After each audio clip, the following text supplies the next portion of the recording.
The interior of Drop Pod 1 was quiet. The only sound was the gentle hum of the life support systems and the soft beeping of the console.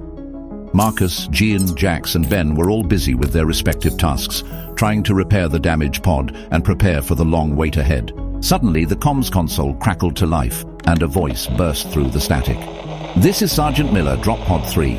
I'm alive, and I'm coming for you." Marcus's head snapped up, his eyes locking onto the console.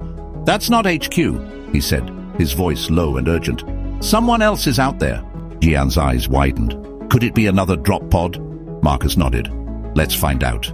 He quickly grabbed the comms mic and responded, "This is Marcus, Drop Pod 1. We read you, Sergeant Miller. What's your status?" The response was immediate.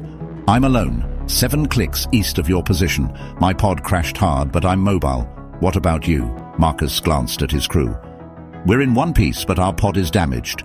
We're waiting for support from HQ, but it's going to be 72 hours. There was a pause on the other end of the line, and for a moment, Marcus wondered if they had lost the connection. Then Miller's voice came back on, his tone grim. "I'll try to make my way to you. We can't stay separated out here. The terrain is hostile, and I've already seen some of the local wildlife." Jack spoke up, his voice filled with concern. "Sergeant Miller, be careful. We don't know what's out there, and we can't afford to lose you." Miller's response was dry. "Don't worry about me, kid. I've been in tighter spots than this. I'll be there in a few hours. Just keep your heads down and your guns ready." Marcus nodded, even though Miller couldn't see him. "Will do, Sergeant. We'll be ready for you. Just watch your back." The comms console crackled again, and then went silent. Marcus looked at his crew, his expression serious. "Well, it looks like we've got some company coming. Let's get ready to receive Sergeant Miller." As the crew began to prepare for Miller's arrival, Marcus spoke to everyone. "Hopefully he can help us figure out what's going on out here. Any radio signal from Drop Pods 2 and 4? Ben chimed in. "Nothing, sir. Still no signal." "We'll need to be ready for anything. Sergeant Miller is a good man.